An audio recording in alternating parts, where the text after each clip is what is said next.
자, 오늘은 이집트와 광야와 또 카나안의 그 역사를 배경으로 해서 그리스도인의 신분과 상태에 대해서 공부해 보도록 하죠. 예수 그리스도께서 이 땅에 오신 목적은 크게 두 가지로 말할 수 있습니다. 하나는 마귀의 일들을 멸망시키기 위해서 오셨습니다. 또 하나는 죄 문제를 해결하기 위해 오셨죠. 그 두 가지가 해결되어지면 첫 번째 사람에게 위임하셨던 통치권과 또 상속권이 회복이 되어질 수 있는 것입니다. 그래서 예수 그리스도는 마지막 아담으로 이 땅에 오신 것이죠. 갈보리 십자가에서 자신의 혼을 속죄 제물로 바치셨을 때에 다 이루었다 말씀하심으로 인해서 구원에 관련된 모든 구원 계획이 또 구원에 대한 예언이 성취되었습니다. 그리스도인에게는 이미 이루어진 구원이 있죠. 죄의 형벌로부터 구원을 받았습니다. 그것은 단번에 영원히 구원을 받았죠. 결코 변하지 않습니다. 그 구원받은 죄의 형벌로부터 구원받은 그리스도인은 계속해서 죄와 싸워서 이겨나가죠. 죄의 위협으로부터 또 죄의 능력으로부터 계속 구원을 이루어 나가고 있는 것입니다. 성화의 구원이라고 말하죠. 누가 구원을 확신할 수 있는 것인가? 그것은 성화의 과정에 있는 사람만 구원을 확신할 수 있어요. 여러분들이 아주 명심하셔야 됩니다. 구원받은 그리스도인이 성화의 과정에서 이탈하거나 거룩하게 자라는 과정에 멈추어져 버린다고 한다면 즉시로 구원받았다라고 하는 기쁨을 잃어버리거든요. 구원받았다라고 하는 기쁨을 잃어버린다라고 하는 것은 무슨 말이냐? 자신이 구원받았다라고 하는 데에 대해서 자꾸 의심이 생겨요. 이러고도 내가 구원받은 사람인가?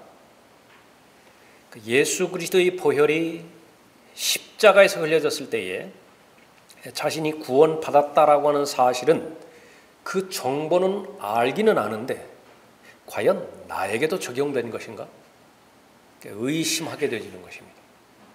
그래서 구원받은 그리스도인은 그 영적인 상태가 그대로 방치되는 것이 아니라 어린 아이에서 계속해서 성장해 나가야 돼요. 물론 그 성장하는 과정 가운데 계속 넘어지고 회복되어지고 실패하고 다시 일어서고 하는 과정이 계속 반복되어지기는 해요. 그러나 그 전체의 그 화살표는 위를 향합니다. 그러니까 계속해서 위를 향해서 성화의 과정을 향해서 나아가는 것이죠. 그런데 이것이 도중에 잘못되어서 세상 지향적으로 되어버렸다. 그러면 자신이 구원받은 것을 알지 못하는 것입니다. 그러면 그 사람이 누리는 것은 기껏해야 종교적인 만족뿐이에요. 궁극적으로 예수 그리스도께서 다시 오실 때에 성화의 과정 가운데 있는 사람은 자연스럽게 그 안에 있는 새로운 성품이 성장하기 때문에 예수 그리스도의 다시 오심을 기다리는 본성이 커져갑니다. 믿음이 늘어난다라고 하는 것은 그만큼 갈망의 열정이 커져간다라고 하는 것이죠. 지금은 눈으로 보지 못하고 믿었어요. 눈으로 보지 못하는 상태에서 계속 동행하고 있습니다. 가장 바라는 것은 눈으로 보기를 원하는 것입니다. 빨리 얼굴과 얼굴로 대면하기를 바라는 것이죠. 약혼 기간이 빨리 끝나고 이제 결혼으로 그렇게 들어가기를 바라는 것이죠. 그것이 전체적인 구원에 관련된 성경에서의 가르침입니다. 이집트에서의 이스라엘의 역사, 또 광야를 통과하는 가운데 이스라엘의 역사와 또 궁극적으로 왜 이집트로부터 불러주셨는가? 그것은 카나안 땅에 들어가게 하기 위함이죠. 그 최종적인 목적은 유업을 상속하는 데 있는 것입니다. 출발을 다 했지만은 이집트에서 겨우 나온 사람이 있고 광야에서 만족하는 사람이 있고 소수이지만은 가나안 땅으로 들어간 사람도 있습니다. 모두가 다 그리스도인을 예표하는 그림이에요. 이집트에서의 그리스도인, 광야에서의 그리스도인, 가나안 땅에서의 그리스도인, 그 세 가지를 잘 살펴보는 것입니다. 자, 구원받은 사실을 확신하지 못하는 이유는 하나님의 말씀에 대한 무지입니다. 또 그 가운데 그리스도인이 갖게 되지는 신분이 있어요. 이것은 변하지 않는 신분을 말하는 것이죠. 또 매일매일마다 변하는 그리스도인의 상태가 있습니다. 또 그리스도인이 매일매일마다 경험하는 그리스도인의 경험을 토대로 해서 영이 성장하는 그 과정이 있죠. 그것도 올바로 잘 나누어야 되는 것입니다. 올바로 잘 나누어서 알 뿐만 아니라 아는 것은 5%에 불과하죠. 모든 건 마찬가지입니다. 일단 지식을 통해서 내가 알고요. 그것이 구원의 지식이든 어떤 지식이든 그 지식을 통해서 알았고 그것을 믿어야 돼요. believe해야 됩니다. 그 다음에 형성되어지는 것은 하나님을 신뢰하는 것이에요. trust하는 것입니다. 거기까지 가야 돼요. 그래야 그 사람의 그 지식은 진리가 되어지는 것이죠. 우선 그리스도인의 변하지 않는 그 신분에 대해서 살펴보죠. 이것은 출애굽기에서 이집트에서 탈출하는 그 부분이 그 그림으로 잘 묘사되어 있습니다. 출애굽기 12장 보겠습니다.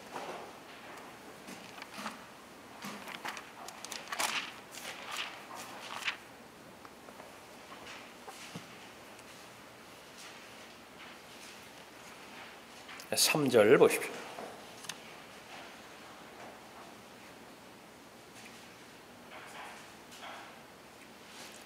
너희는 이스라엘의 온 회중에게 고하여 말하기를 이달의 10일째 되는 날 그들 각자는 그들 아비들의 집에 따라 어린 양 한 마리를 취할지니 한 집에 어린 양 한 마리라. 5절에 너희의 어린 양은 흠없는 1년 된 수컷이어야 하며 너희는 그것을 양들이나 염소들에서 골라내어서 같은 달 14일까지 간수하였다가 이스라엘 회중의 전체 모임에서 저녁 때에 그것을 잡을지니라. 그리하여 그들은 그 피를 취하여 자기들이 그것을 먹을 때 그 집들의 양쪽 문기둥과 문 윗기둥에다 뿌릴지니라. 죽음으로부터 구원받기 위해서는 어린 양 한 마리를 잡아서 그 피를 문 기둥에다가 바르면 되는 것이죠. 그렇게 했을 때에 두 부류의 사람들로 나누어지게 될 것입니다. 하나님의 말씀이기 때문에 신뢰하는 사람이 있어요. 가장 편안한 자세로 편안한 마음으로 그 저녁을 지내는 사람이 있는가 하면 아주 불안해하는 사람도 있을 거예요. 과연 하나님의 말씀대로 죽음의 천사가 우리 집을 지켜나갈 것인가, 비켜나갈 것인가, 패스 오버, 비켜나갈 것인가, 지나칠 것인가, 결과는 무엇인가, 둘 다 안전해요. 그렇게 하나님의 말씀을 신뢰한 사람이나 또 의심한 사람이나 그 피가 문 기둥에 발라졌다라고 하면 그것은 그 유월절의 그 의미가 그대로 적용되어지는 것이죠. 이집트는 세상을 예표합니다. 단 한 가지만 하면 돼요. 예수 그리스도의 보혈, 어린 양의 피죠. 요한복음 1장 29절에 기록된 것처럼 세상 죄를 제거하는 하나님의 어린 양입니다.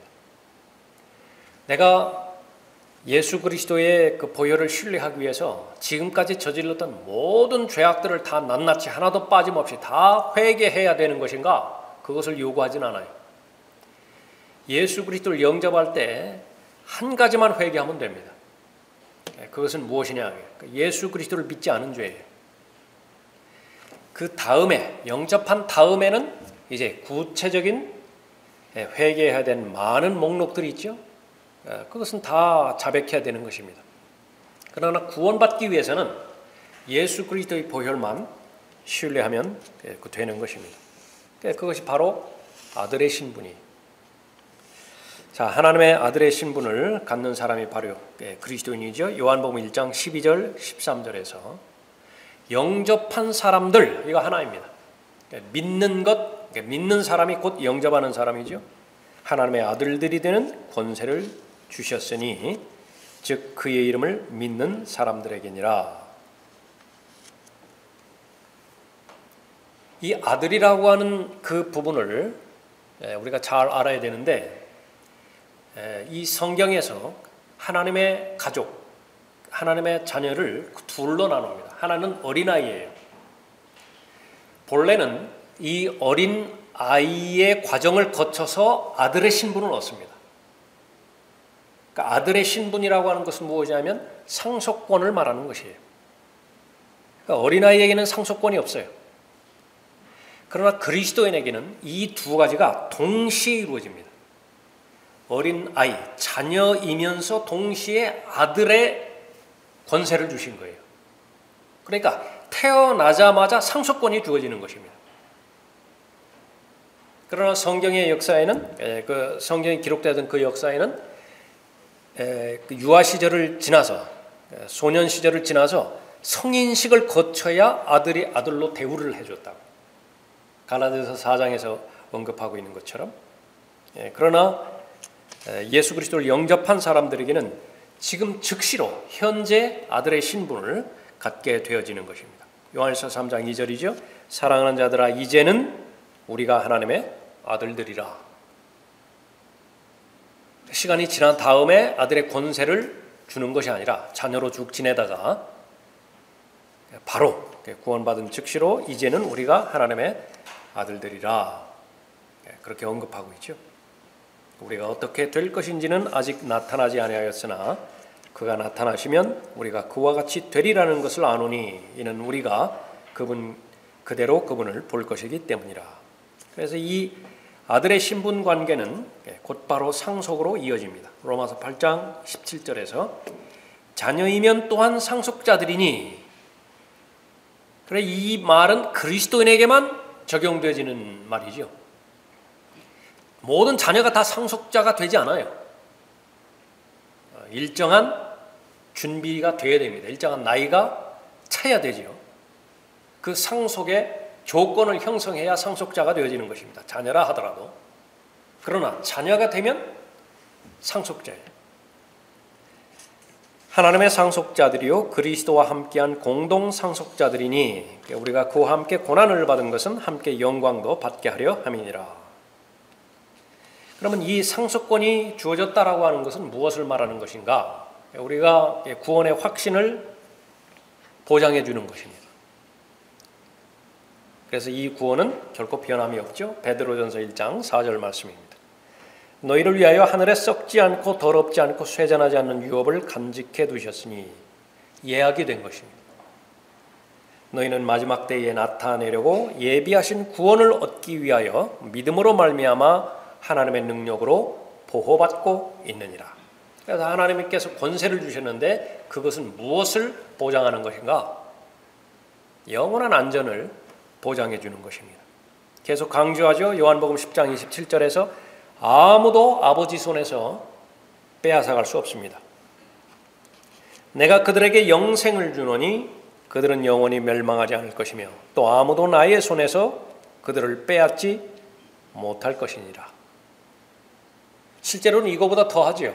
아무도 나의 손에서 빼앗지 못할 정도가 아니라 이미 예수 그리스도의 손의 일부가 됐어요. 예수 그리스도의 몸의 일부가 된 것이죠. 지체이기 때문에. 예수 그리스도는 그리스도의 몸의 머리가 되시잖아요. 모든 구원받은 하나님의 자녀들은 그 지체가 되는 것이죠. 에베소서 4장 30절에서는 교리적으로 안전한 그 보장을 말씀해 주시는데 구속의 날까지 인쳐 주셨다고 말씀하십니다. 하나님의 거룩한 영을 슬프게 하지 말라. 너희가 그로 인해 구속의 날까지 인치심을 받았느니라.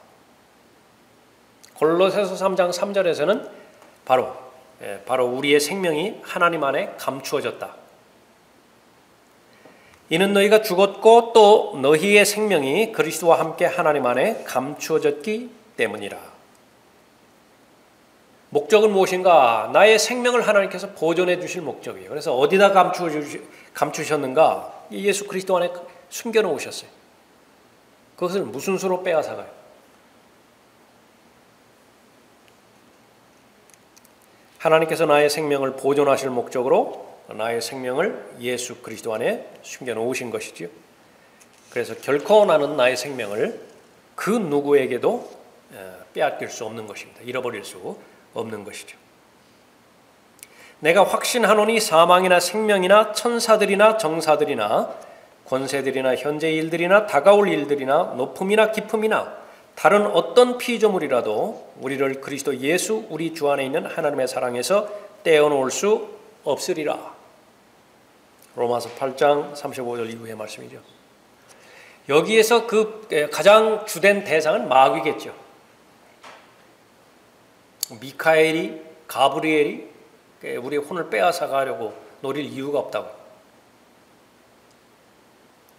이 세상의 신인 마귀가 혼을 빼앗아가기 위해서 노리는 것인데 그것은 원천적으로 불가능한 것입니다. 그것이 이집트에서 일어났던 일이에요. 6월절 사건이라 그 말입니다. 아무리 그 생명을 취하려 한다 하더라도 그 문 기둥에 피가 발라져 있는 한 그건 접근 불가능해요. 들어갈 수가 없어요. 그건. 그러니까 마귀가 할 수 없는 것은 바로 이집트에서 일어난 사건. 그리스도인으로 말한다고 한다면 예수 그리스도의 보혈을 신뢰해서 구원받은 그 사건, 그것은 어떤 형태로든지 건드릴 수 없어요. 그러면 그 마귀가 공격할 수 있는 것은 무엇이냐? 두 번째, 세 번째 영역입니다. 광야에서 얼마든지 공격할 수 있고 또 카나안에서 얼마든지 공격할 수 있어요. 그 두 가지가 이제 영적 전쟁이에요. 싸움이라.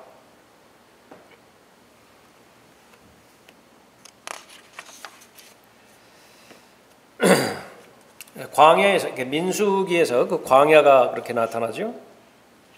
이집트가 세상을 예표한다고 한다면 이 광야는 육신을 예표하는 것입니다. 육신을 처리하지 못하면 어떻게 돼요? 감사를 잃어버리죠. 제일 먼저. 감사를 잃어버리면 어떻게 됩니까? 분노하고 불평해요. 분노하고 불평하는데 하나님과 더불어서 하나님과의 관계가 만들어주는, 보장해주는 그런 안식을 기대한다는 것은 원천적으로 불가능합니다. 거기서는 참된 안식이 없어요. 열매를 맺지 못하는 것은 너무나 당연한 것이겠죠. 이제는 그리스도의 상태, 민수기에 나와 있는 광야에서 매일매일마다 달라질 수 있는 것은, 어느 때는 하나님과 그렇게 가깝게 지내다가 어느 때는 하나님께서 다 없애버리시겠다고 하나님의 분노를 일으키기도 하죠. 그 광야의 상태입니다. 민수기 11장 보겠습니다.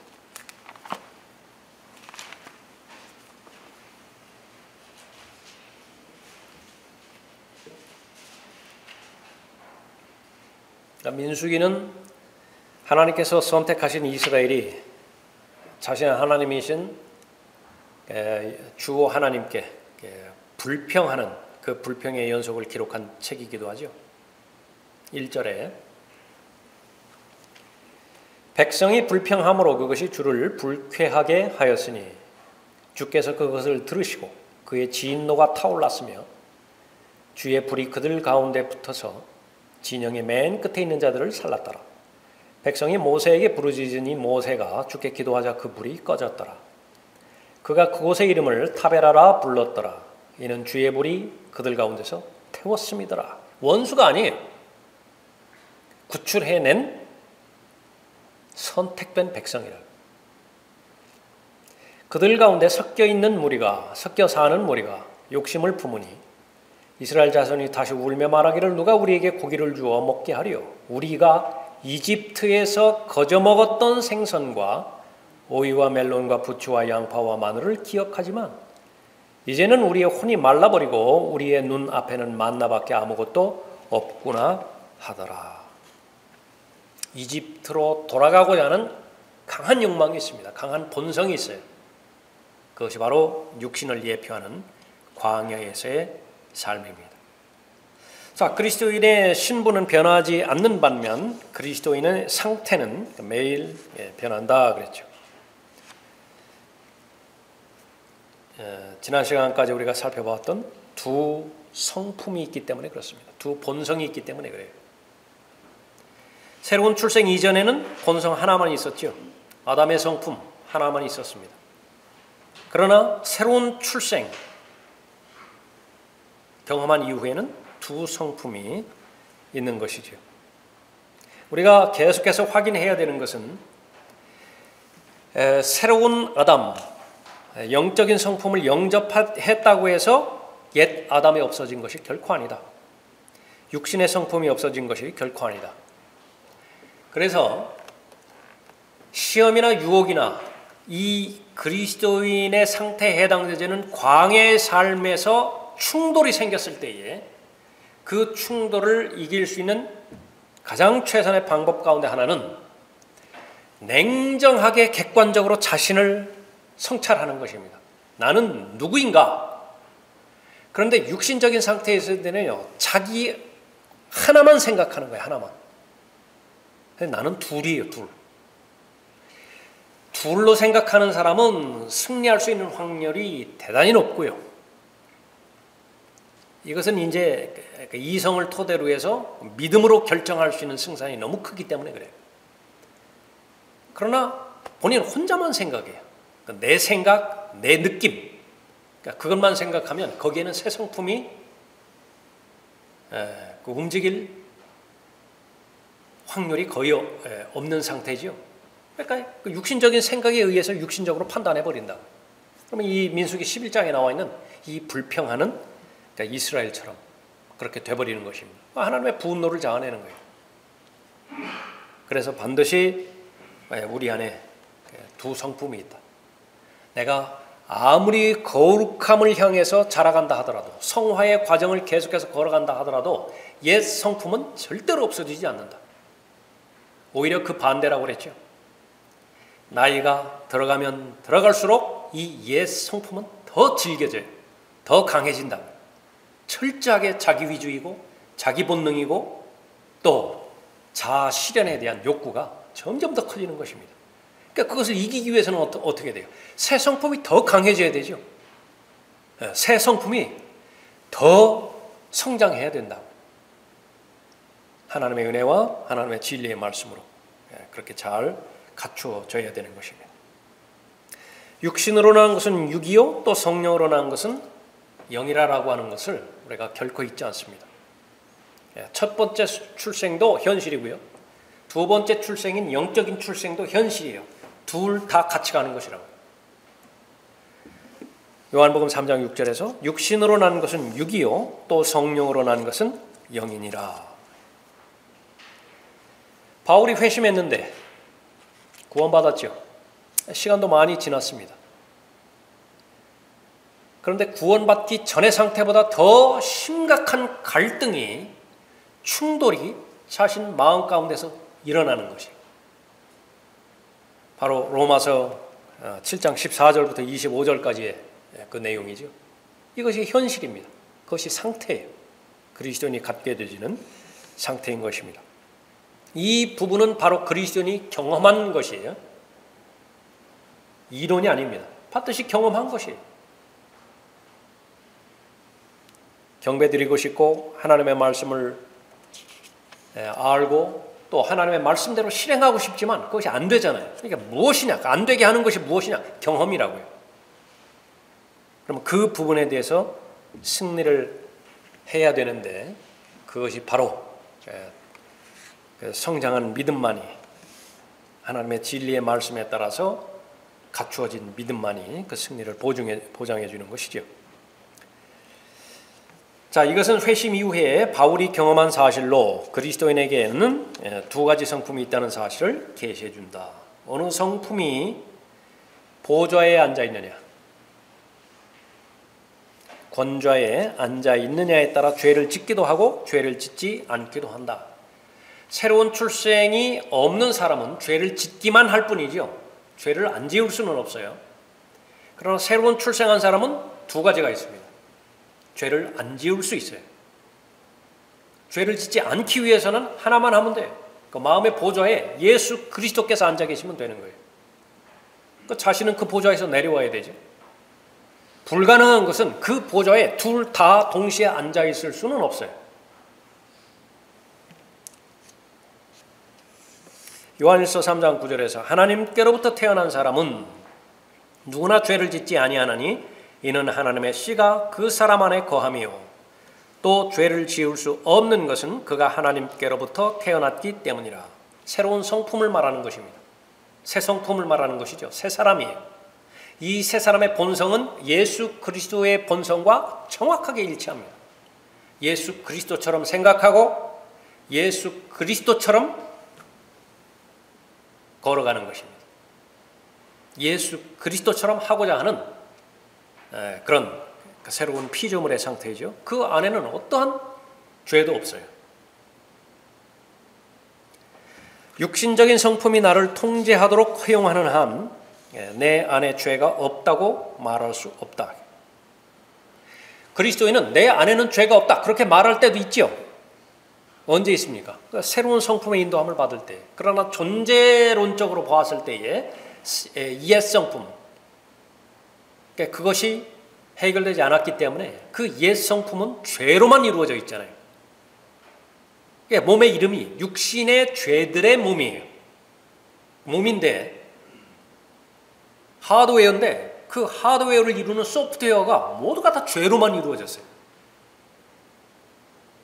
그것이 러스트입니다. 러스트. 욕망, 욕심이라. 정욕. 그 안에는 아무리 눈시껏 찾아봐도 아버지의 사랑이 발견되지 않아요. 그러니까 그것이 바로 육신이죠. 그렇기 때문에 육신적인 성품이 자신을 통제하도록 방치했을 때에 내 안에 죄가 없다고 말할 수 없는 것입니다. 그럼에도 불구하고 내 안에 죄가 없다고 말하면 자신을 속이는 거예요. 진리 안에 있지 않은 것이라 말하고 있죠. 요한일서 1장 8절 말씀입니다. 만일 우리가 우리에게 아무 죄도 없다고 말하면 우리 자신을 속이는 것이요 진리가 우리 안에 있지 아니하나 우리가 우리 죄들을 자백하면 그는 신실하시고 의로우셔서 우리 죄들을 용서하시며 모든 불의에서 우리를 깨끗하게 하시느니라. 만일 우리가 죄를 짓지 아니하였다고 말하면 우리는 그분을 거짓말쟁이로 만드는 것이요 그분의 말씀이 우리 안에 있지 아니하니라 그랬습니다. 근데 로마서 6장 1절 2절에 보면 바울이 선언한 것이 있습니다. 그 내용이 무엇인가? 우리가 죄에 대해서 죽었다는 것이에요. 더 이상 우리는 죄 가운데 살지 않는다는 내용입니다. 그것이 새로운 성품을 하나님께서 허락하신 이후의 삶이라고 선언하는 것이에요. 그런즉 우리가 무슨 말을 하려 은혜가 넘치게 하려고 죄에 거하겠느냐? 결코 그럴 수 없느니라. 죄에게 죽은 우리가 어떻게 더 이상 그 가운데 살겠느냐? 죄에게 죽은 그리스도인인데 더 이상 그 죄 가운데서 살지 않는다고 그렇게 말하는 것이죠. 죄에게 죽은 우리가 어떻게 죄를 지을 수 없는 것인가? 그 결론은 사법적으로 죽었다라고 하는 말이에요. 법적으로 죽은 거예요. 법적으로. 그러니까 이 부분에 있어서 그리스도의 경험이라고 하는 것을 잘 연결을 시켜야 됩니다. 이미 하나님께서는 사법적으로, 신학적으로 죄에 대해서 죽었다고 선언을 하셨어요. 그것이 나의 것이 되기 위해서는 그 판결을, 사법적인 판결을 내 것으로 받아들이면 돼요. 받아들이면 되는 것이에요. 나는 이미 기간이 다 되어가지고 군에서 제대를 했다고. 제대하기 전까지 군에서 그렇게 나를 괴롭혔던 고참이 있어요. 그런데 제대하기 전까지는 법적인 결론이 나기 전까지는 그 법의 적용을 받아야 되잖아요. 그 울타리에서 살아야 된다고요. 그러니까 나는 거기에서 그 위협과 공갈을 고스란히 받을 수밖에 없어요. 그러나 이제는 그 법에서 해방되었죠. 그러나 얼마나 많은 경우에 제대하고 나서도 그 과거에 괴롭혔던 고참의 말에 겁을 집어먹고 계속 거기에 주눅들어 사는 사람들이 있는가요? 그럴 필요가 있어요. 필요가 없어요. 이제는 하나님께서는 참된 자유를 주셨어요. 죄라고 하는 아주 폭군이, 죄라고 하는 아주 악한 주인이 지금까지는 계속 시키는 대로 행할 수밖에 없었어요. 죄의 종이었기 때문에. 그러나 신분의 변화가 있었죠. 이제는 의의 종으로 바꿔주신 것입니다. 문제는 이제 내 경험이에요. 이 사법적으로 죽었다라고 하는 하나님의 선언을 나에게 진리로 받아들이면 실제적으로 죄로부터 자유롭게 되는 거예요. 문제는 경험이라고 해요. 경험. 이 경험을 얼마나 많은 그리스도인들이 갖고 있는 것인가. 이 경험을 많이 가지면 가질수록 그 죄에 대해서는 이제 예수 그리스도의 보혈을 사용하는 방법을 알잖아요. 적용하는 방법을 내가 배웠잖아요. 그대로 적용시키잖아요. 그랬더니 실제적인 경험으로 알게 되어지는 영적인 열매를 거두는 것입니다. 그래서 그 사실을 실제로 받아들이면 실제적으로 죄로부터 자유롭게 된다는 사실을 아는 것입니다. 우리가 새로운 성품 안에 있다면 우리는 그 죄의 법에 대해서 죽은 것이죠. 그래서 그 죄의 법은 더 이상 우리를 통제할 능력이 없게 되는 것입니다. 그래서 로마서 6장 11절에서 결론을 내죠. 이와 같이 너희도 너희 자신을 정녕 죄에게는 죽은 자요 예수 그리스도 우리 주로 말미암아 하나님께는 산 자로 여기라. 경험에 해당되지는 말이에요. 그러니까 받아들이라 그렇게. 하나님께서는 사법적으로 이미 죄에 대해서 죽었다고 선언하셨으니만큼 그 사실을 너의 진리로 받아들이라. 그래서 우리는 반드시 우리 자신을 죄에 대해 죽은 것으로 여겨야 하는 것이지요. 이전 생활 방식에 대해서는 죽은 사람처럼 살고 행해야 됩니다. 죄가 없어진 것은 아니에요. 세상은 여전히 악하고 세상은 여전히 더러움으로 오염되어 있어요. 더 심해지죠. 문제는 죽었다라고 하는 것은 이제 반응을 말하는 것이죠. 여전히 세상에는 유행가가 지금 떠돌아다니고 있어요. 더 많이 만들어내고 있죠. 세상을 노래하고 자기 자신을 노래하고 사탄을 노래하고. 그 전까지는 내가 거기에 적극적으로 반응했잖아요. 뭐 노래방에다 어디에다 해가지고 적극적으로 반응을 했어요. 이제는 그 반응이 없다고요. 반응이 없어요. 반응을 안 해요. 왜? 우리에게는 새 노래가 있다고. 하늘을 노래하고 우리 구주 예수 그리스도를 노래하는 새 노래가 있잖아요.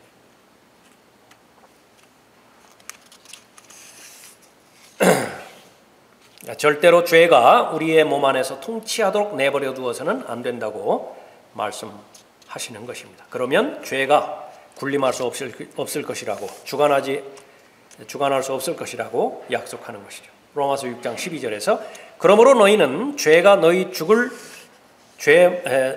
몸 안에서 군림하지 못하게 하여 몸의 정욕 가운데 죄에게 순종하지 말고 또 너희 지체를 불의의 병기로 죄에게 내어주지 말고 다만 너희 자신을 죽은 자들로부터 살아난 자들처럼 하나님께 드리며 너희 지체를 의의 병기로 하나님께 드리라. 죄가 너희를 주관하지 못하리니 이는 너희가 율법 아래 있지 아니하고 은혜 아래 있기 때문이라. 하나님께서는 다 행해 주셨어요. 그것이 어디까지입니까? 육신의 몸을 입고 이 땅에 오셨고 동정녀로부터 출생하셨고 죄 없는 완벽한 일생을 사셨고 십자가에서 자신의 죄와는 자신의 저주와 심판과는 무관한 죄인을 위해서 죄인이 서야 되는 자리에서 돌아가신 거예요. 거기서 그치는 것이 아니라 성경의 예언대로 사흘 만에 부활하신 것입니다. 거기까지 다 하셨어요. 문제는 죄인이 할 나름이에요. 죄인에게 무엇이 남았어요? 두 가지가 남았다. 하나는 믿고 하나는 영접하는 거예요. 그러면 되는 것이에요. 그것이 경험이라고요. 마찬가지로 죄의 형벌로부터 구원받은 것이 그렇게 적용되어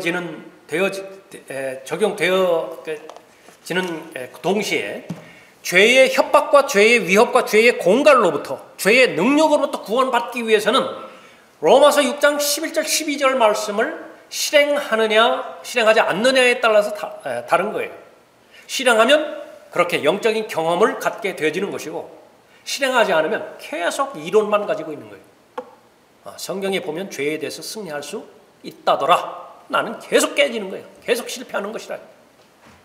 그 차이는 어디에 있는 것인가? 바로 그리스도인의 신분과 그리스도인의 상태에 대해서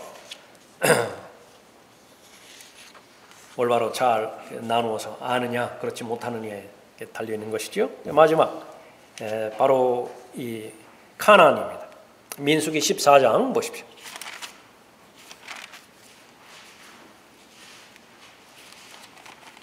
21절에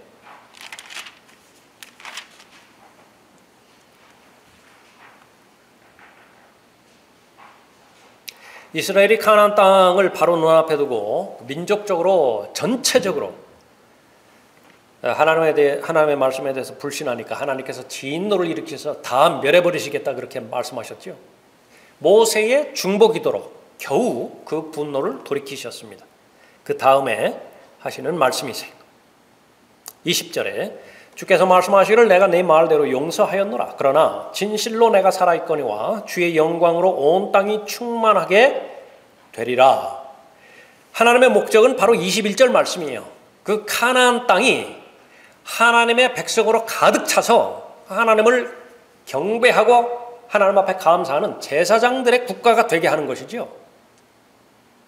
22절에 이집트에서와 광야에서 내가 행했던 나의 영광과 기적들을 보았던 그 모든 사람들이 지금까지 이처럼 10번이나 나를 시험하였으며 내 음성에 경청하지 않았으므로 그들은 내가 그들의 조상들에게 맹세했던 그 땅을 결코 보지 못할 것이며 또 나를 진노케 했던 그들 중에 누구도 그 땅을 보지 못하리라. 그러나 내 종 칼렙은 그에게 다른 영이 있어 나를 온전히 따랐으니 그가 갔던 그 땅으로 내가 그를 데려가서 그의 씨가 그 땅을 소유하게 하리라. 끝났어요. 칼렙은 이제 제일 마지막에 거기에 입성을 했죠. 하나님의 계획을 성취해 드리는 것입니다. 이런 면에서 봤을 때 가나안은 무엇에 대한 예표인 것인가? 마귀에 대한 예표예요. 마귀에 대한 예표라. 세 부류의 사람이 나오는데 어떤 사람들은 이집트를 떠났죠. 이집트를 떠나지 않은 사람은 없어요. 광야에까지 다 왔다게요. 옮겨왔죠. 그러나 광야에 왔는데 여전히 방황해요. 그래서 이 사람의 욕망은 무엇이냐면 과거로 돌아가고자 하는 것입니다. 이집트가 그리운 거예요. 그곳에서 먹었던 부추, 양파가 이런 것들이 그립다고요. 만나는 아주 이제 질려버렸어요. 하나님의 인자하심을 맛보아야 계속해서 하나님의 인도하심을 보는데 하나님의 인자하심을 맛볼 수가 없어요. 하나님의 뜻에 따르고 하나님의 말씀에 순종할 때에 주의 인자하심을 맛볼 수 있는 것인데 그것을 놓쳐버린 것이죠. 예. 두 번째 사람은 카데스 바네아까지 왔습니다. 그 카데스 바네아까지 가서 에스골 시내에서 따온 포도 맛까지 봤죠. 그럼에도 불구하고 들어가지 못했어요. 무엇 때문에 들어가지 못했느냐? 거인들 보고 놀래버렸어요. 그러니까 높은 성읍들을 보고 도저히 마음이 무너져가지고 용기를 잃어버렸다고. 그러니까 거기서 그냥 끝나버리는 거예요. 마지막 세 번째 사람, 이집트를 떠나서 광야를 거쳐갔죠. 카나안으로 들어갔어요. 지금 칼렙으로 예표되어지는 사람인데 바로 지도자를 따라서 카나안으로 갔죠. 지도자가 누군가요? 여호수아예요. 누구를 예표하죠? 그러니까 예수 그리스도를 예표한다. 그래서 이 카나안은 바로 하늘에 대한 예표가 아니라 무엇에 대한 예표인가? 그리스도인이 믿음 생활의 결과 승리하는 삶에 대한 예표예요. 승리의 결과 안식을 누리죠.